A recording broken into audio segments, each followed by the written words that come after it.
Approximately 400 years ago, during the early 1600s, the land of Joseon was completely plunged into deep sorrow.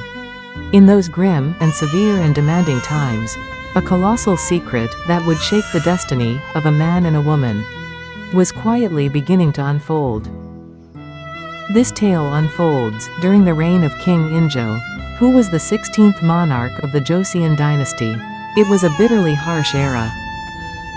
It was a time when the lives of the common people were deeply withered by consecutive hardships and devastating seasons of historical scarcity. In every village, the sorrowful cries of those enduring extreme want echoed without end. Even the heavens seemed indifferent. Withholding a single drop of rain, the sky forced the people to barely survive day by day on root vegetables found deep within the rugged mountains. Yet, even in such times of chaos, there lived a man who never let go of his pursuit of knowledge. He was a scholar named Lee Seong-jin, and he was residing in a deep mountain village of Gyeongsang Province. Though he was born into a family of noble lineage, his father passed away early and the family fortune declined miserably. He held the title of a scholar, but his reality was pitiful beyond words. Seong-jin was a young man of deep filial piety. He cared dearly for his frail mother who had been widowed early in her life.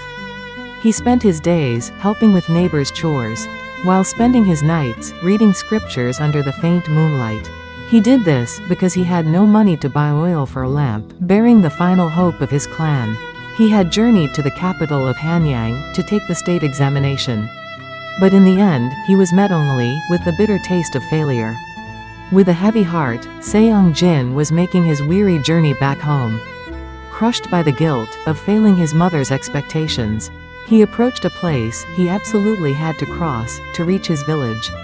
It was a steep and perilous ridge, where even the wild beasts held their breath. It was the infamous Fox Ridge.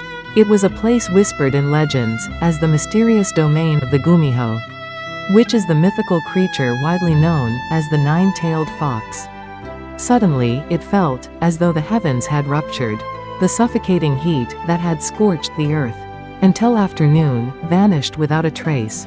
It was replaced by abrupt, heavy dark clouds that seemed ready to blanket Fox Ridge in absolute shadow, unleashing a furious torrent of rain.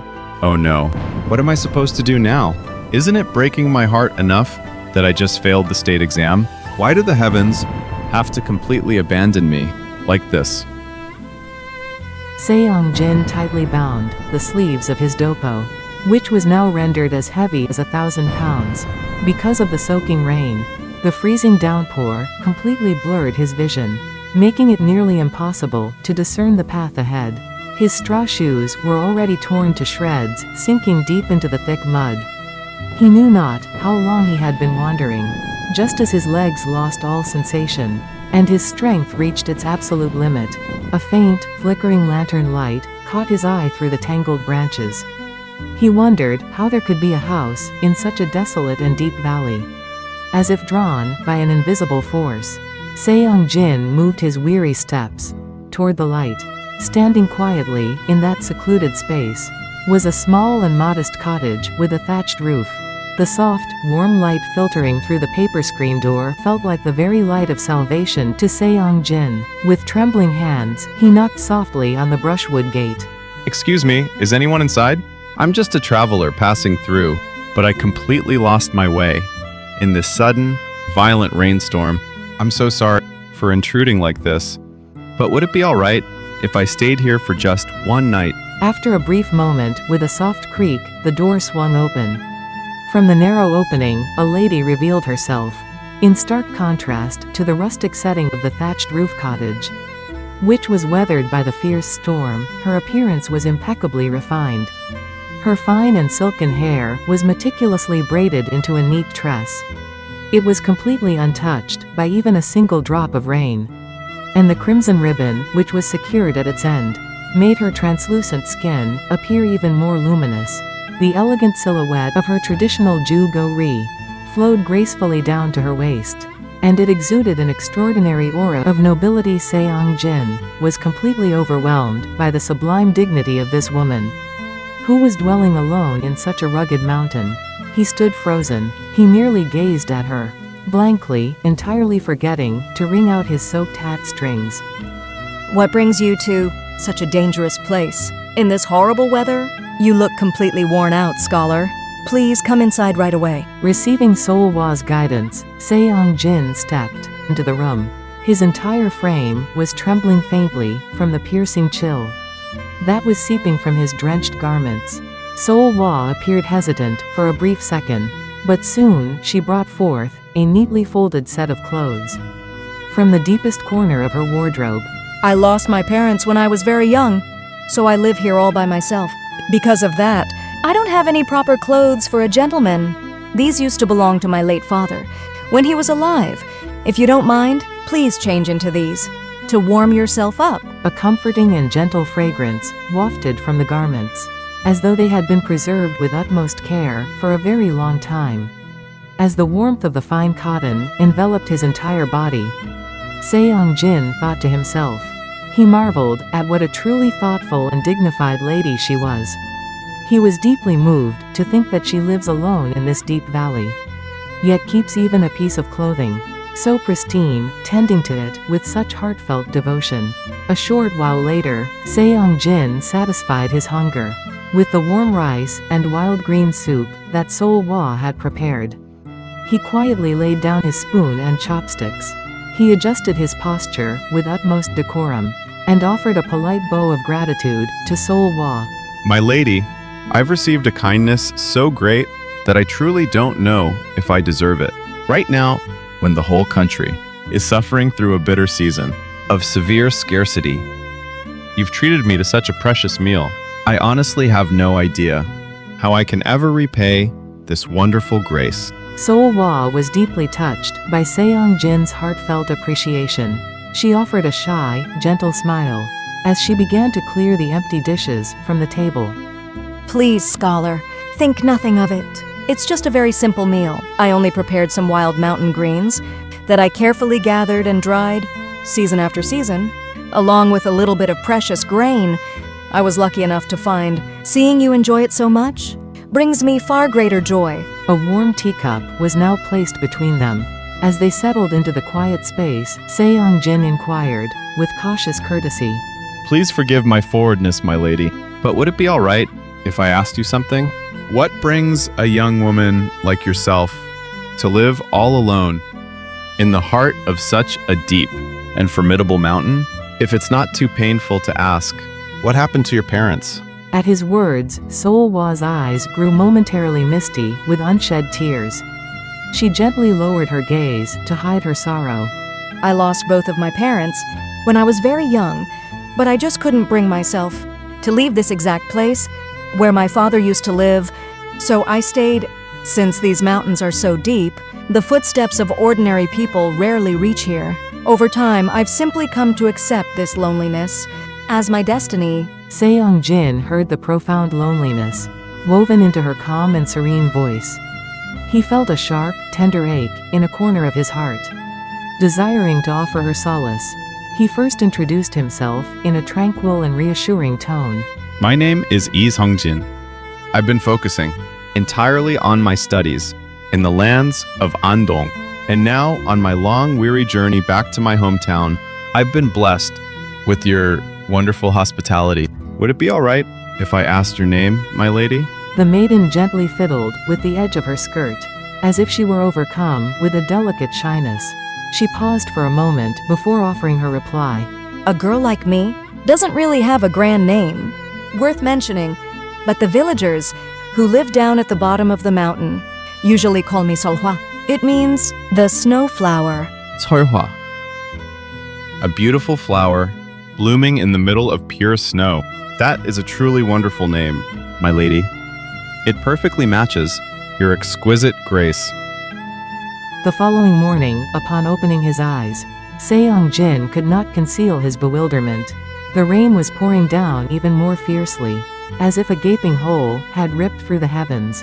The mountain trails were completely blocked by heavy mud and violent floods, rendering any descent down the ridge absolutely impossible. Thus passed 1 day, 2 days, and 3 days. The relentless monsoon rains showed no sign of abating for 4 whole days. During this time, which they inadvertently spent under the same roof, Seong-jin calmly watched the everyday life of Seol-hwa. Even amidst the raging wind and rain, she never once neglected her composure.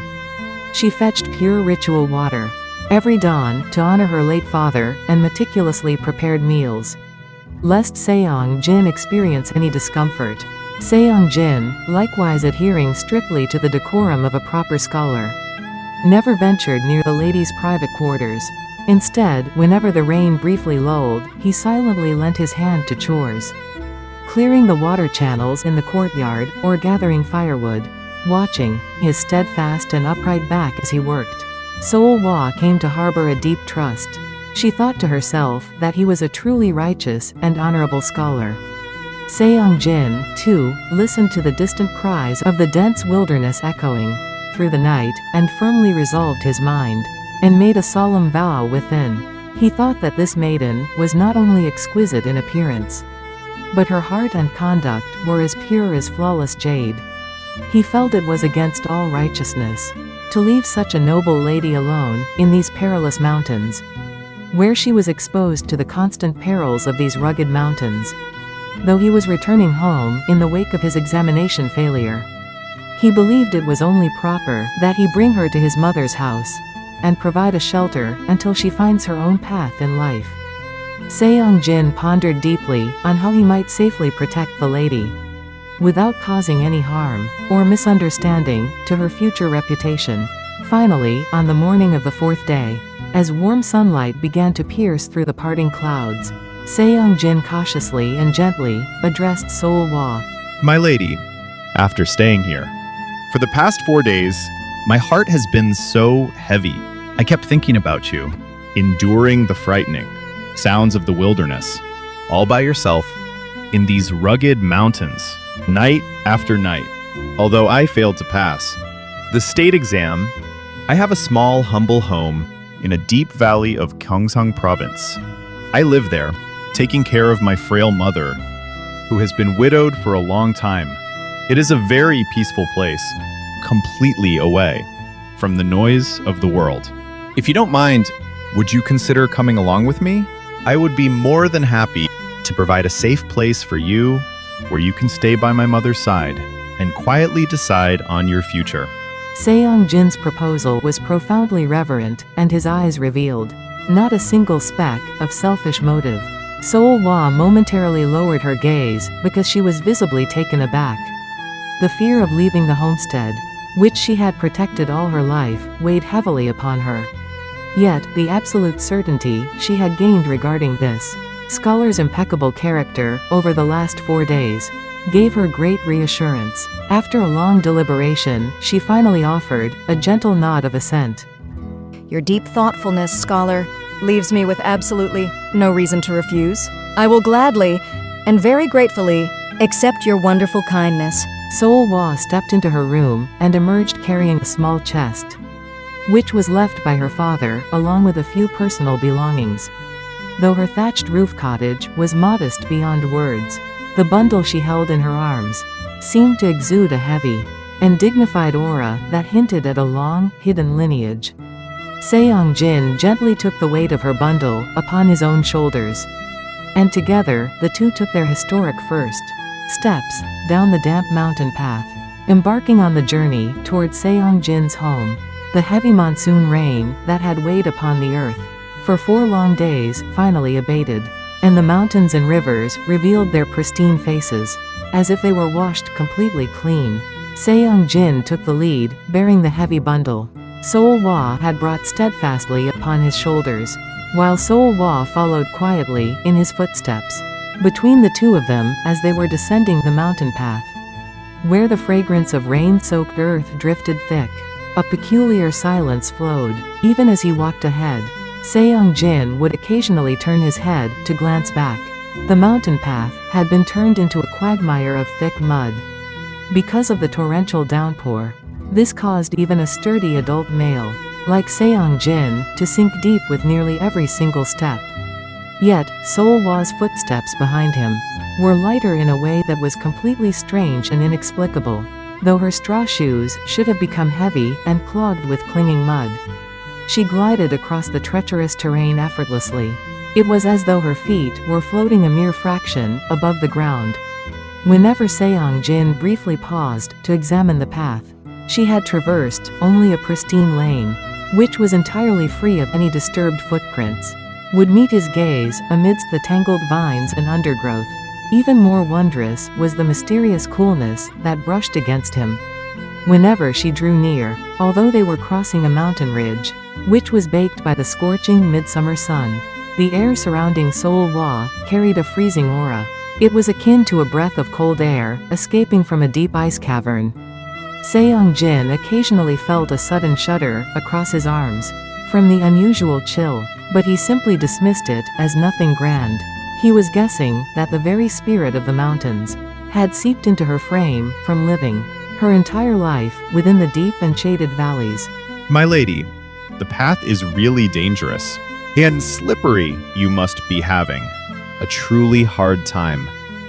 Please, make sure to step right where my footprints are and follow me closely. Once we get over this ridge, the main road will finally show up. So let's hang in there just a little bit longer.